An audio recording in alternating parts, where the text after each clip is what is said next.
지난주에 특송을 하기로 했는데 제가 여러 주 좀 미루고 나중에 하라고 그랬더니 저한테 그러더라고요. 제가 하나님께 찬양을 드리고 싶은데 왜 자꾸 미루시냐고. 제가 혼났습니다. 뒤에 앉아서 찬양 드리면서 제가 또 회개되었습니다. 사람이 편견을 가지고 있다는 게 참 그렇구나 하는 생각이 들어서 미안하기도 했고 오늘 너무 고마웠습니다. 감사합니다. 대단한 용기죠? 예, 박수 한번 크게 한번 다시 합니다.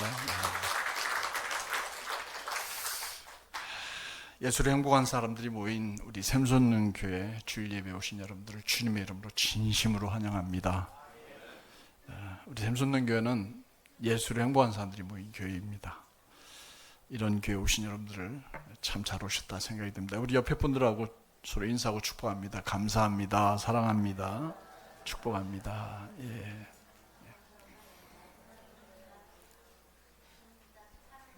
예. 오늘 아침에도 여러분들과 함께 나눈 묵상의 글을 보면 사람이 편견을 가지고 있다는 게 참 무섭구나 하는 생각이 들어요. 편견은 욥이 고난을 당하니까 인과응보의 진리에 따라서 넌 분명히 크게 하나님께 잘못한 일이 있기 때문에 벌을 받는 거야 라는 그런 편견이죠. 선입견이죠. 그러니까 사람은 누구나 다 생각과 견해를 가지고 있습니다. 똑같은 일과 사건을 두고도 자기가 가지고 있는 그 생각, 철학, 그리고 신념에 따라서 견해가 다릅니다. 서로 다르게 말을 합니다. 정치적인 얘기라 조심스럽지만 가령 예를 들면 이번 선거관리위원회가 선거 관리를 잘못됐다는 것에 대해서 모두가 공감하죠. 여러분들 공감하시죠? 예, 공감합니다. 근데 재선거를 해야 한다는 생각과 선거 관리는 인정하되 선거관리위원회를 개혁하자는 방법론은 서로 견해가 다릅니다. 서로 다르시죠? 우리 안에서도 서로 다릅니다. 그래서 여기에 대해서 얘기하자 그러면 서로 이제 갑론을박이 일어나면서 저 사람은 어느 편이고 이 사람은 어느 편이고 이렇게 편갈라지게 됩니다. 교회 안에서는 이렇게 그래서 정치 얘기를 더 안 합니다. 거기까지만 얘기하죠. 그렇다면 여러분들이 교회에 대해서 말할 때는 어떤 말을 다른 사람들에게 하십니까? 여러분들이 담임 목사에 대해서 누군가에게 얘기할 때는 어떤 말을 하십니까? 어떻게 말하고 계십니까? 이것이 참 중요한 것은 우리 교회가 어떤 교회인지 다른 사람들이 인식시키고 또 교회 부흥에 여러분들의 입이 곧 교회 부흥의 미끄럼이 되기 때문에 그렇습니다. 레이먼드 카버라고 하는 분이 글을 썼어요. 단편집을 썼는데 거기 여러 글 중에 이런 제목이 하나 있어요. 사랑에 대해 말할 때 우리가 이야기하는 것. 여러분들 떠올려 보세요. 여러분들이 사랑에 대해서 얘기할 때 여러분들이 이야기하는 게 뭘까요? 사랑에 대해서 우리가 말하면 희생하는 거야, 섬겨주는 거야, 포기하는 거야, 헌신하는 거야, 이런 얘기를 쭉 할 거 아니겠어요? 그죠? 무슨 얘기 했는지 제가 그 글은 읽어보질 않았습니다. 난 제목이 그래요. 사랑에 대해서 말할 때 이야기하는 것, 우리가 이야기하는 것. 이 제목이 참 좋았는지 일본 육상 선수 출신인 무라카미 하루키라는 사람이요, 자서전을 쓰면서 자기 자서전 제목을 뭐라고 썼냐면 달리기를 말할 때 내가 하고 싶은 이야기. 그러니까 달리기를 하려면, 잘하려면, 훌륭한 선수가 되려면 이렇게 이런 걸 얘기한다, 이게 얘기죠, 결국요. 그래서 저는 이런 생각을 해봤어요. 이 설교를 준비하면서 우리가 예수님에 대해서 말할 때 우리는 무엇을 이야기해야 할까?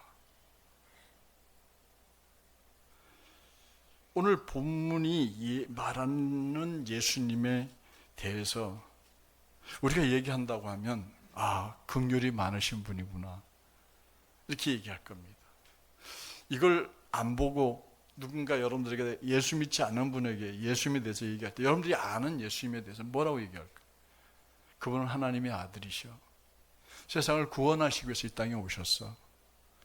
우리를 위해서 십자가에 달려 돌아가셨어. 그를 믿기만 하면 영생을 얻을 수 있어. 이게 내용이 뭐예요? 이게 복음이에요. 캐리그마라고 하는 복음이에요. 그러면서 우리는 말합니다. 예수님은 긍휼이 많으신 분이고 자비로우신 분이고 한결같은 자비와 인애가 많으신 분이다 라고 우리는 이렇게 얘기할 거예요.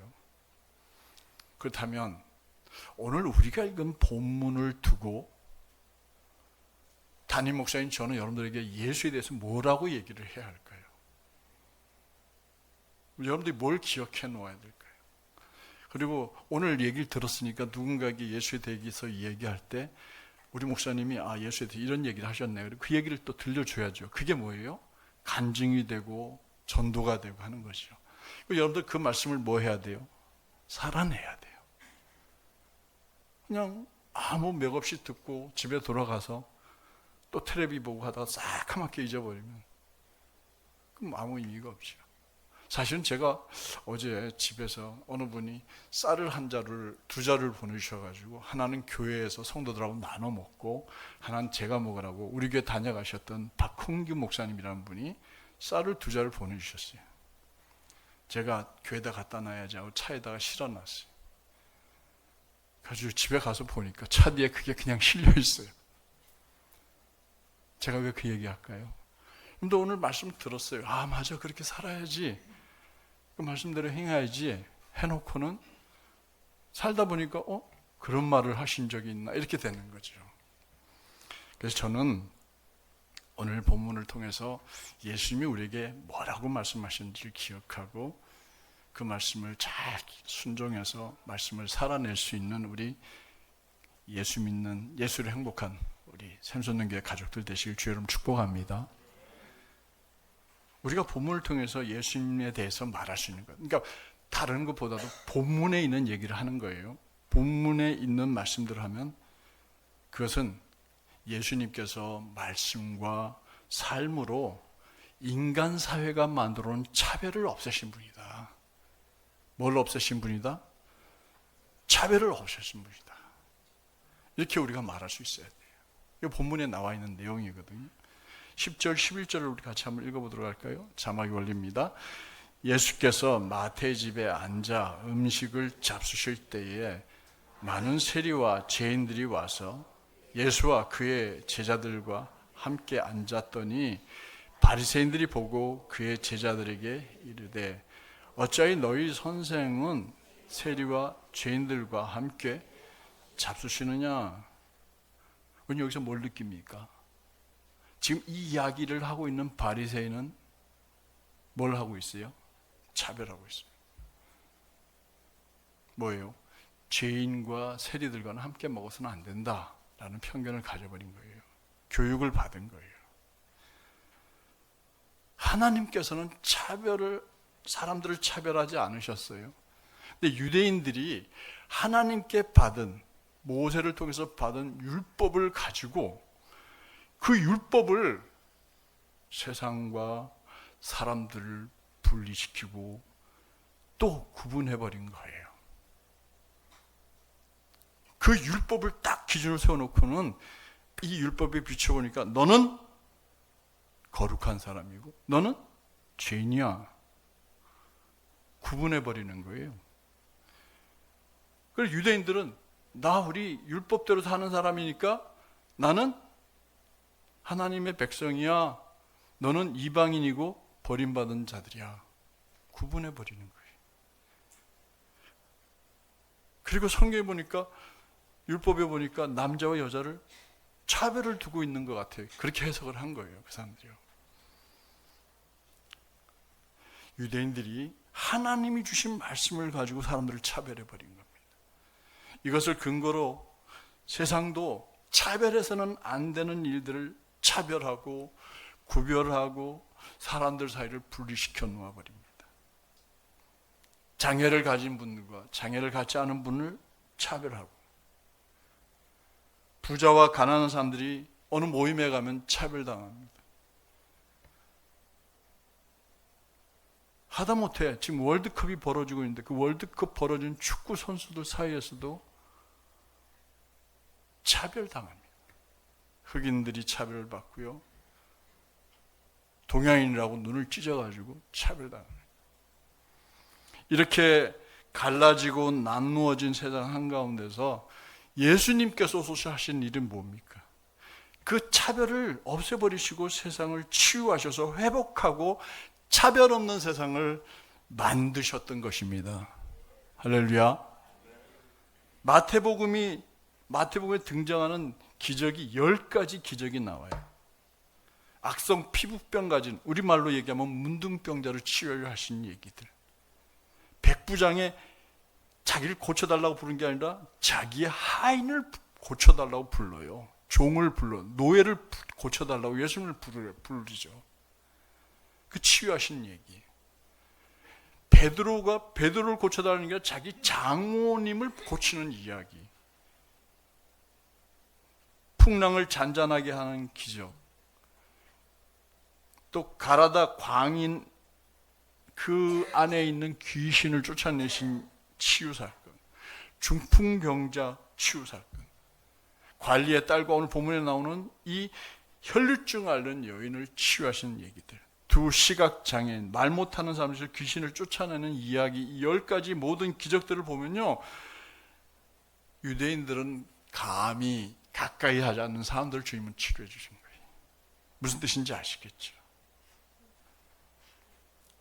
예수님의 그 세상 안에서, 예수님 안에서는요, 차별이 없어요. 모두가 다 똑같은 하나님의 자녀들이고, 그래서 그걸 잘 아시기 때문에 분리를, 구분을 다 없애고 다 회복시키고 하나로 만들어 가신 겁니다. 마태복음 5장부터 7장에 나오는 산상수훈에 보면요, 말씀을 통해서 구분과 차별을 가득한 율법을 극복해 버리십니다. 산상수훈에 이어서 등장하는 앞에서 말씀드린 기적 사건을 통해서 예수님은 삶과 몸으로 직접 이 간격과 차별과 분리된 사회 현상을 직접 하나씩 메워가시기 시작하신 것입니다. 율법에 금지되어서 해서는 안 되는 일, 대표적인 일이 문둥병자를 손대서는 안 됩니다. 문둥병자는 자기가 문둥병자를 밝히고 사람들 사이에 오면 안 됩니다 라고 율법에 기록되어 있는데 예수님은 그 사람을 만져주십니다. 그리고 고쳐주십니다. 이렇게 이전까지 종교가 만들어놓은 깊은 골짜기, 그 골짜기가 예수님에 의해서 메워지고, 지금까지 부정하게 여기는 부정한 사람으로 여겨지던 세리와 여성들이 새로운 시간의 주인공으로 등장하게 됩니다. 차별이 당연시되던 세상 한가운데서 예수님은 대면해 주시고 접촉하시고 대화를 나누시면서 치유와 회복을 이어가셨던 것입니다. 사랑하는 성도 여러분, 여러분들도 스스로 알게 모르게 가지고 있는 차별 있죠? 그거 없어야 진정한 제자를 할 수 있습니다. 우리나라에 참 많은 외국인들이 와 있습니다. 근데 피부색이 하얀 사람을 보면 우리는 왠지 모르게 친절하게 대하려고 마음에 애를 써요. 근데 동남아에서 오신 분들을 보면 우리는 왠지 그 사람이 나에게 뭔가를 노리는 건 아닐까, 이렇게 불안한 마음으로 마음을 닫아버립니다. 차별이죠. 장애를 가지고, 지적 장애를 가진 이들에 대해서 우리는 편견을 가지고 있습니다. 죄송한 얘기지만 오키 자매가 찬양을 잘할까? 너나 나나 다 불안했습니다. 근데 얼마나 은혜롭게 찬양을 합니까? 누구도 용기를 내지 못했는데. 그것도 우리의 편견이에요. 그래서 제가 아침에 회개했습니다. 이런 편견을 우리에게서 없애야 우리는 예수님을 바로 믿는 진정한 참된 제자라 할 수 있습니다. 여러분들, 우리 그런 사람들이 돼야 할 줄로 믿습니다. 둘째로, 우리는 예수님에 대하여 사람들을 말할 때, 다른 사람들에게 이야기할 때 예수님 뭐라고 소개를 해야 되냐면 먼저 다가와 주시는 분이다.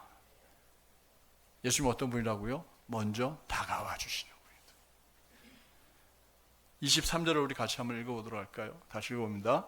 예수께서 그 관리의 집에 가사 피리 부는 자들과 떠드는 무리를 보시고, 이것뿐만 아니라 본문에서는 예수님의 사역 현장에 많은 사람들이 등장합니다.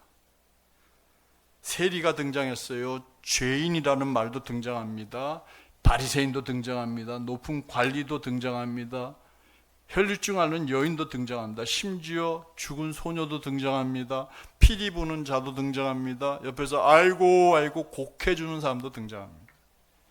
얼핏 보면 예수님께서 많은 사람이 모인 곳으로 가신 것처럼 보입니다만은 실상은 많은 사람들로 주님이 찾아가신 거예요. 많은 사람들이 예수님을 찾아온 것이 아니라 예수님이 그들을 찾아간 것입니다.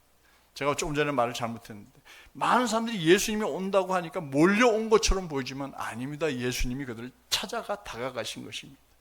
예수님께서는 그들 삶 한가운데로 들어가셔서 그들과 함께 하셨습니다. 그들과 함께 음식을 나눠 잡수셨습니다. 하늘도 공기도 밥도 모두가 다 공유해야 될 것이지, 누구나 함께 해야 될 것이지 나만의 것이 아니라는 거예요. 예수님께서 세리 마태의 집에 가셨을 때도 마태만 만난 게 아닙니다. 예수님께서는 거기 함께 모인 마태의 친구들, 당시 죄인이라고, 아니 죄인이 아니고 직업을 가진 사람들인데 세금을 많이 뜯어낸다고 해서 민족적으로 그 사람들을 아주 나쁜 놈으로 버려버린 그 사람들과 함께 자리에 앉으십니다. 그들과 이야기를 나눕니다. 뭐 요즘에 세금 잘 거치냐고, 뭐 할만하냐고. 그럼 그들겠지. 그들이 앉아서 뭐라고 했어요? 요즘에 세금 걷는 게 장난이 아닙니다. 예수님 안 내려고들 난리가. 우리가 아는 이런 얘기들 평범하게 같이 얘기하고 있고 그 자리에서 식사를 같이 나누시는 거예요. 너 죄인인데 내가 너 가까이 하면 다른 사람들이 나를 보고 뭐라 그럴까? 이거 의식하지 않았다는 거죠. 한 고관의 딸이, 여기는 뭐 고관이라고 관리라고 되어 있는데, 이 관리의 죽은 딸을 위해서 길을 나섰지만 도중에서 만난 이 부정한 여인, 부정한 짓을 한 부정한 여인이 아니라 하혈을 하는데 병이 안 낫는 거예요. 근데 그 당시에 하혈을 하면 그 여자는 뭐 한 여자예요? 정결하지 못한 여자라고 그랬어요. 그 이후로 예수님을 붙들었는데, 그것도 대단한 게 아니에요. 옷자락만 만져도 되겠다고 했어요. 옷자락 만졌어요. 예수님은 갈 길을 그냥 가시면 되는데 굳이 서가지고 그 여자를 만나 주십니다. 그리고 뭐라고 불러요? 내 딸아, 이렇게 불러주십니다.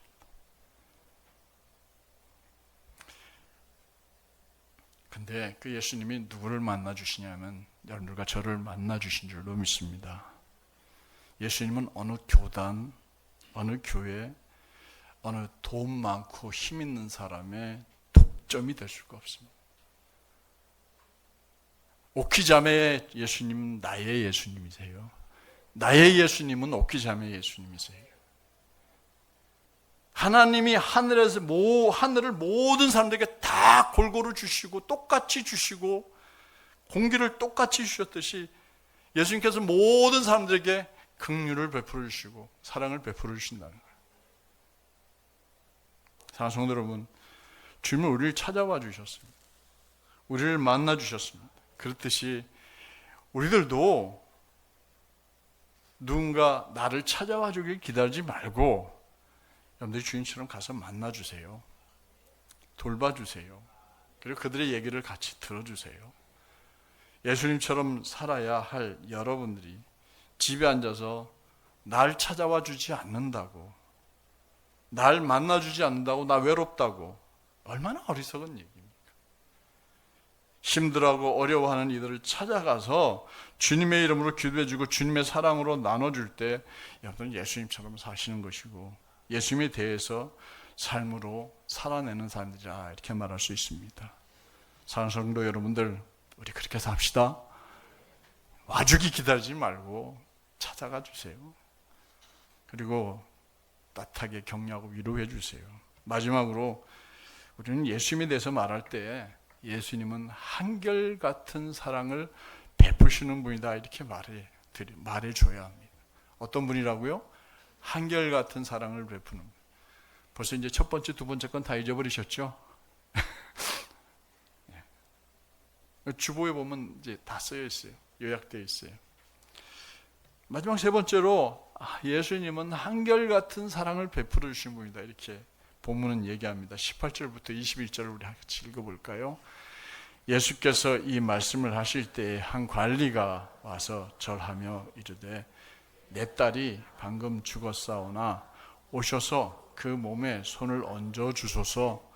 그러면 살아나겠나이다 하니 예수께서 일어나 따라가시매 제자들도 가시니 12해 동안이나 혈루증을 앓는 여자가 예수의 뒤로 와서 그 고독가를 만지니 이는 제 마음에 그 고독만 만져도 구원을 받겠다 함이라. 우리는 예수님의 삶에 대해서 말할 때에 하나님의 말씀을 근거로 거룩함과 속된 것을 나눠서 말할 수 있습니다. 물론 그렇게 할 수 있습니다. 신앙 안에서 선한 것과 악한 것을 구분하고 분별하는 것도 필요합니다. 그러나 그런 구분이 자칫 잘못하면 상대방을 나쁜 사람으로 만들어요. 나는 선한 사람이 되고 말아요. 그렇게 해서 나누는 건 옳지 않잖아요. 우리는 참 많이 그리고 아주 자주 이렇게 말하고 생각하고 행동합니다. 누구든지 내 입에서 씹혀지는 사람은 모두 나쁜 사람인 거예요. 악한 사람인 거예요. 바람직하지 못한 사람이 돼요. 나는 언제나 옳아요. 내가 가진 기준은 언제나 바른 거예요. 그래서 내 기준으로 볼 때 너는 나빠. 항상 그렇게 말합니다. 그런데 그 사람은 예수의 제자가 아니에요. 우리가 얘기할 때 당신 참 너무 좋아요. 잘하고 계셔요. 난 참 당신한테 본받을 게 많은 것 같아요. 존경해요. 이런 말 써보십니까? 왜 나는 항상 내 기준으로 나는 옳고 상대방은 나빠서 입만 열면 상대방에 대해 얘기할 때 부정적으로 얘기하십니까? 그러나 진정한 예수님의 제자는요, 오히려 상대방에게 선한 것을 보고 자기에게서 연약함과 부족함을 보는 사람입니다. 그러다 보면 상대방에서 말하기가 쉽지 않아요. 만약에 누군가에게 부족한 것이 보이면 우리는 그를 도와서 나에게 보여주신 주님의 시선으로 그를 바라보게 되고 나를 깨닫게 되는 거예요. 상대방의 연약함과 부족함을 나에게 보여주신 것은 주님의 긍휼과 사랑을 나의 손길을 통해서 그에게 흘려보내라고 보여주신 거라 이렇게 생각하셔야죠. 이야기를 하나 들려드리고 설교를 짧게 마치려고 합니다. 가급적 설교 짧게 하면 은혜가 된다고 해서요. 사랑의 원자탄으로 불려진 손양원 목사님 얘기를 요즘 자주 합니다. 정말 그분 삶을 본받고 싶어요. 근데 그렇게 못 살아요, 저는요. 솔직히 말하지만 못 삽니다.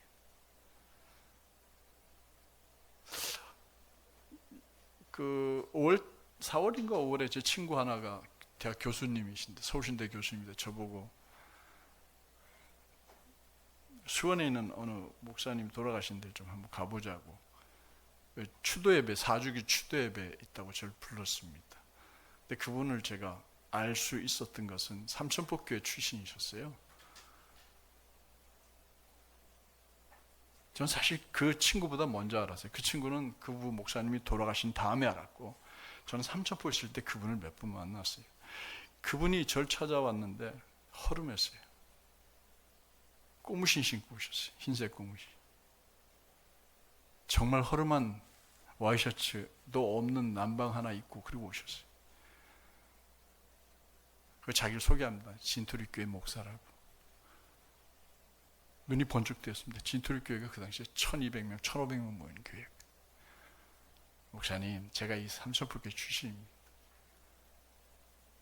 저는 그 교회 목사라기보다 자전거포 운영하는 사람입니다. 그 목사님 사례비를 안 받고요, 자전거포를 운영해서 그것을 생활을 해요. 교회 재정은, 헌금은요 들어옵니다. 풍성이 들어옵니다. 찾아오는 모든 어려운 사람 가능하게 다 나눠줍니다. 그리고 어떻게든 말씀대로 살려고 애를 쓰다 보니까 사람들이, 상처받은 분들이 그 교회로 다 몰려들었어요. 진토리교회. 주일날 그분들은요 예배를 2시간, 3시간 앉아서 드립니다. 제가 추도 예배를 가서 드렸는데 꼬박 3시간은 앉아 있었습니다. 다른 사람들 같으면 전부 들고 일어났을 텐데. 근데 거기에 찬송을 6곡을 6팀이 나와서 부르고, 자기가 경험했던 그분에 대한 얘기를 7사람이 나와서 얘기해요. 설교 한 번도 없었어요. 근데 그걸 다 모두가 듣고 공감하고 앉아있는 거예요. 제가 그분의 삶을 본받고 싶었습니다. 장가도 안 갔습니다. 그분 바울처럼 살고 싶다고. 근데 저는 두 아들이 눈에 밟히고요, 예쁜 집사람도 눈에 밟히고요. 그럼 내가 그렇게 산다고 할 때 우리 그 가족들이 당해야 될 어려움, 아이고, 감당 못 하겠더라고요. 그분의 삶이 옳아요, 맞아요, 좋아요. 근데 저 그렇게 살 자신이 없었어요. 그래서 제가 그분을 그 뒤로 사실은 안 찾아뵀습니다. 참 제가 좋아하는 스타일인데 연락도 안 했습니다. 근데 코로나 때 세상을 떠나셨다는 거예요. 제가 손양 목사님 참 존경합니다. 그래서 여수 쪽으로 놀러 가면 꼭 그 애양원을 들려서 거기 그분의 기념관을 가서 찾아뵙고 합니다. 근데 저는 그렇게 못 살아요. 그럼에도 불구하고 그분이 어떤 저의 삶의 롤 모델처럼 세워놓고, 나도 이렇게 희생했으면 좋겠다, 이런 마음으로 성도들을 대하려고 몸부림을 합니다. 여러분들 여수 쪽으로 가게 되면요, 그 공항 가기 전에 있는 애양원을 꼭 들려보세요. 정말 감동적입니다. 바로 이분이에요. 여러분들 아시죠? 손양 목사님. 키도 조그마신 분이세요. 두 아들 공산당원에 의해서 총연받아서 순교당하게 했죠. 그 다음 요 사진이 충격입니다. 그림입니다. 거기가 애양원이라는 곳이 나병 환자들만 모아놓은 곳이에요. 섬이 원래는 섬이에요, 섬. 근데 지금 다리가 놓여서 건너가야 되는데, 그분 그 발에 나는 고름을 입으로 빨아가지고 뱉으시고 이렇게 돌보셨던 분이셔요. 목사님은 늘 환자들을 자신의 몸처럼 아꼈습니다. 그 중에도 유독 목사님의 마음을 아프게 하는 한 청년 환자가 있었습니다. 병세가 심해졌어요. 발이 하룻밤 자고 났는데 발가락이 양말에 떨어져 버렸어요. 근데 그걸 통증을 못 느끼는 거예요. 그게 문둥병이에요. 나병이에요. 다음날 자고 나면 또 발가락 하나가 떨어져 나와요. 이게 여러분들 발가락 있죠? 아무것도 아닌 것 같지만 그게 있어야 사람이 균형 잡고 서 있는 거예요. 발가락이 없는 발은요, 세워지질 않습니다.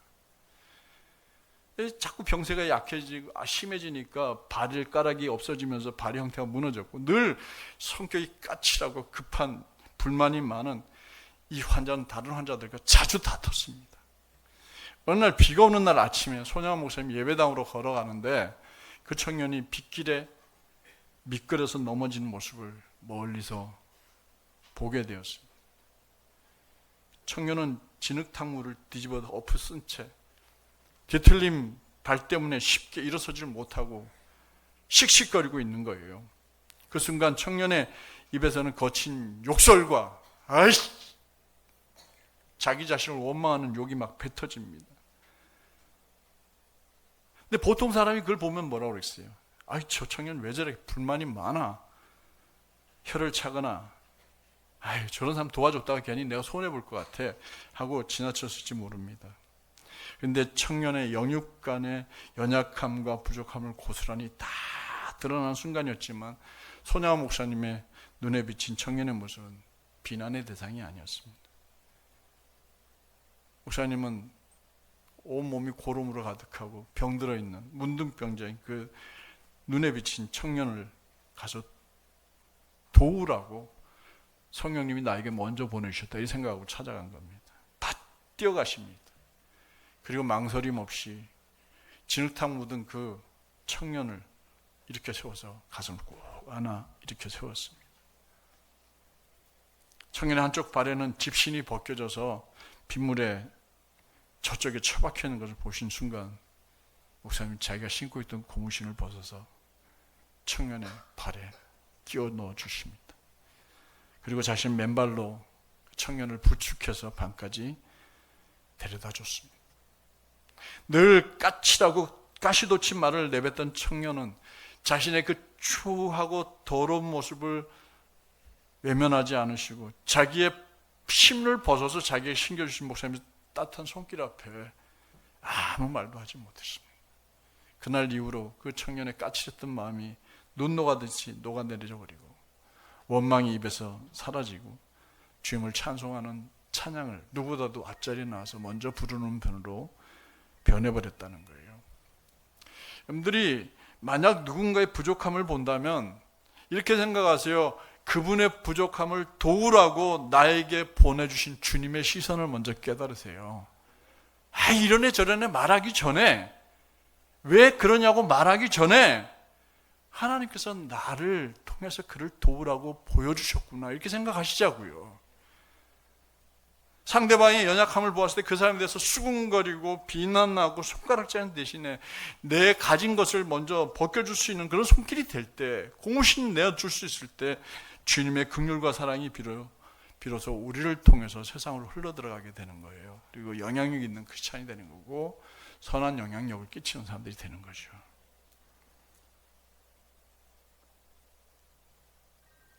사랑하는 성도 여러분들, 그렇습니다. 우리가 교회에 얼마나 오래 다닌 것 중요하지 않습니다. 얼마나 큰 교회 다니냐, 그것도 중요하지 않습니다. 단지 들은 말씀을 정말 실천할 수 있는 곳이라면 그곳을 기꺼이 찾아가고, 그리고 그렇게 살아내는 게 정말 중요합니다. 살아내지 않을 거면 굳이 여기 앉아있을 시간이 필요가 없는 거죠. 이제 우리는 예수님에 대해서 말할 때 우리가 말할 수 있는 그 말이 뭐겠습니까? 예수님은 이런 분이야 라고 우리가 말할 수 있을 때, 우리가 다른 사람들이 자신 있게 말할 때 뭐라고 얘기합니까? 주님은 차별하지 않으신다. 너나 나나 다 똑같다고. 그러니까 걱정하지 말고 주님께 나가자고 얘기해야 되지 않겠습니까?